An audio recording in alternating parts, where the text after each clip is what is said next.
How are you feeling today, looking back on everything that happened yesterday? I definitely have a level of frustration, but certainly an excellent and high level of hope for our future. The legislators are hearing parents, and I'm very grateful for the legislators' time that they have put forward to us parents and contacting us and gathering information and hearing us. So many of them have asked me directly, what can I do today to help? Like, we know what needs to be done in the future. We know what plan we have moving forward. But today, for parents, what can we do? And it's been a little bit of a relief, honestly. It's been chaotic. So walk me through yesterday's meeting. I watched the entire meeting all the way through.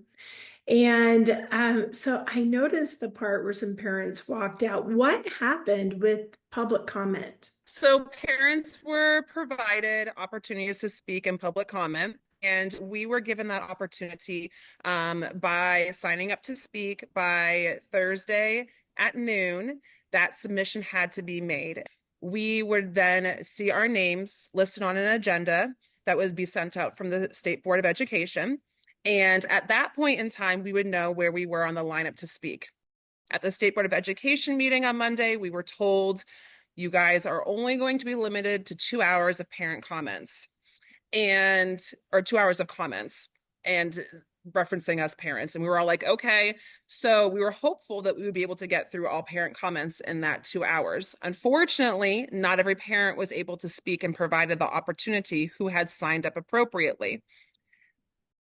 At the very end of the 2 hours, Janelle Wood, who was not on the agenda, meaning she did not sign up to speak publicly by Thursday at that cutoff time at noon, she magically showed up on the agenda to speak and was given the time. 10 ESA parents representing students with disabilities, universal students who use ESA dollars. Excuse me, members of the public, please. You guys stop.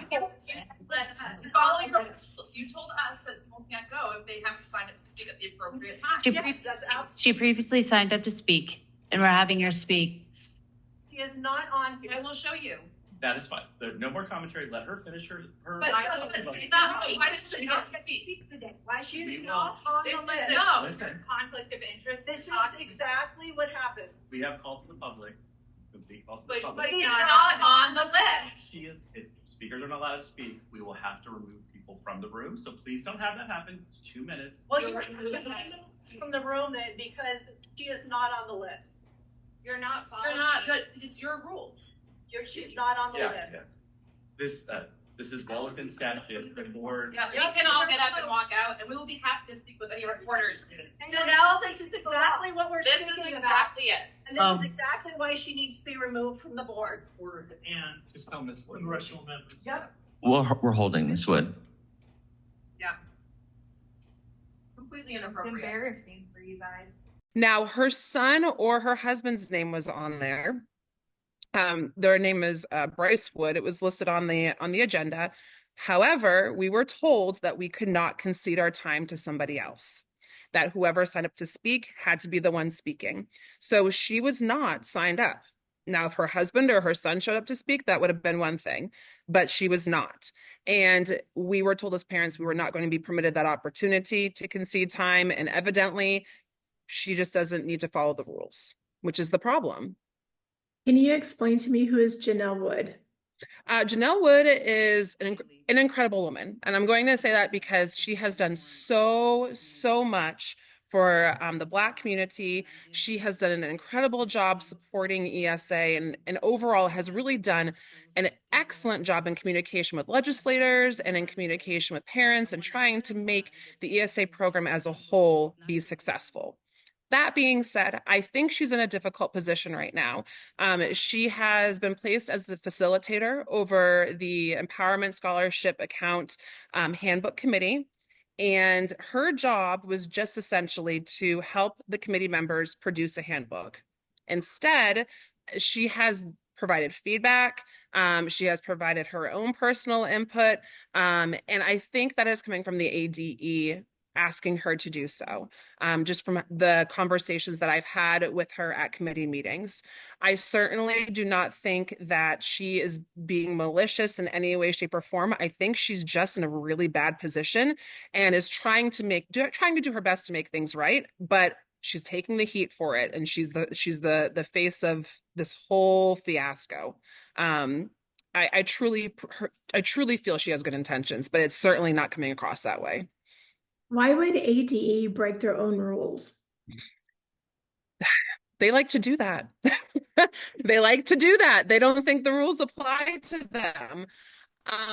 Unfortunately, we've seen this time and time again. Perfect example. Right now, the handbook that is being proposed and was shot down and pulled from the State Board of Education agenda is being implemented before it was even voted on. So parents are getting orders for their child's education that are being directly rejected. And they're following these caps that they have put out there in the great beyond to say, hey, we're going to follow these caps, even though this hasn't been approved by the SBE yet, and applying that. That is the major issue that a lot of parents are having right now. When we sign a contract, we sign it for a year for a specific handbook, not for a future handbook. They're changing the rules on us parents. When did you notice that they started implementing these caps? The second they laid out the handbook for review back in, let's see, May. No, sorry, not May. Sorry, March. And there's nothing you can do about it. There's nothing. We just keep speaking to State Board of Education members. We've spoken to legislators. We have spoken to lawyers and appealed all of these orders. But as parents, we're kind of have our hands tied because we don't have those magic strings that we can pull and say, hey, help us. So last night you posted a cryptic message. I did. And I know you won't give up very much information, but can you please tell us what you can tell us about the future of having ESA parents represented and who a potential candidate might be? This potential candidate is really who I was praying for, honestly, all along. They are an excellent voice for homeschooling families. They're an excellent voice for private school families. They're an excellent voice for micro school families. And not only that, but they're an excellent voice for public school families, which every ESA parent wants public schools to succeed as well. We're not trying to pull all the children out of public school as the media would sometimes portray it. So they are a strong, solid candidate. They are well liked amongst all, both conservative, but also I know Democrats who very much like them. And I cannot wait for this announcement to be made. I think it's going to completely reshape the entire program if they get elected, and I think that it's for the better. What would be your three main hopes going forward for ESA families? What would be the top three? Top three right now, what I've been asking legislators to do is to immediately address the unauthorized caps that the ADE is placing on parents and for their education, for their children. It's ridiculous. It's completely illegal, and it's an overreach of their authority. The other thing that I would love to have is an actual working handbook. A handbook that follows the law, that follows statute, that follows rule, that doesn't have arbitrary, random caps that have been placed in because someone feels as though someone's spending too much in one category and not enough in another. That's really what I want. People want to have a handbook. They want to follow the rules. ESA parents like rules. We appreciate them, but we don't want the rules to be broken. And then the third thing is I would love to see Horne get the boot. Unfortunately, he has done nothing but hurt the program at this point. And so in the future, I would love to see this new candidate pass him in the primary and then, of course, win the general election. You know, it's interesting you say that because I interviewed Tom Horne just a week ago, and he seems very committed to the ESA program. He believes in school choice. Are you finding the program is still growing? Are people still liking their ESA and school choice? Yeah, when I took office, we had about 20,000 on ESAs. Now we're at 87,000. So it's obviously been growing very fast. And are you committed to seeing the program? Absolutely. It's among my very highest priorities to make sure the program is successful and flourishes. Uh, Parents need to have a choice. You know, we have 87,000, as I mentioned, in the ESAs. We have 1,200,000 in public schools, so it's not really a threat to the public school. But for those parents who feel the needs of their child are not being met, they need to have choices. They can't have to keep their child in a government monopoly where their needs are not being met. They need to be able to find the best education for their students. So I'm totally dedicated to the success of the ESA program. Where is the disconnect on this? Oh, I can tell you absolutely where the disconnect is. So when he was running, I actually helped him run. I was one of his people that went out and supported him as an ESA parent. He had never heard of ESA until he had decided that he was going to run and heard about this win for Universal. That's when he came out of the woodwork. And we, as ESA parents, literally had to hold his hand and explain to him what this program was and what it means for parents. He has shot down school choice back in, I think it was 1997, which I realized was a while ago, but shot down bills that were in favor of school choice. He is not a school choice champion. He just plays that card because, of course, he's a Republican, and Republicans tend to be more favorable to school choice. And it's very disappointing. If he was a school choice champion, he would be listening to the school choice parents who are home educating their children, or in private school or micro school or online school. And he would come alongside us and be supportive and have these open conversations and understanding. Okay. I'm not a Horne fan. I'm highly disappointed. I know that he does not like ESA. We know that. Okay. So that has been communicated loud and clear. Okay. When do you think what is the timeline for this new person stepping forward? About 2 to 3 weeks. Of course, they need to go through the formal submission and filing and getting their website up and everything running, right? So of course that takes a little bit of time. So 2 to 3 weeks, I would imagine that we'll see a really big announcement. Okay. Yeah. Yesterday, so for a couple of years, I've been watching school board agendas for all the discipline actions coming through. Yesterday, 51 educators. What is going on? So there's a lot. I don't know how much time you have. There's a lot going on. So my husband's a public school teacher, and I also do some substitute teaching just because, again, I like public school. There's a place, and if I can be supportive in that area as well, I absolutely want to be. And so what I can tell you is that they are hiring teachers who are not certified, who are, say, low-hanging fruit, for lack of better words.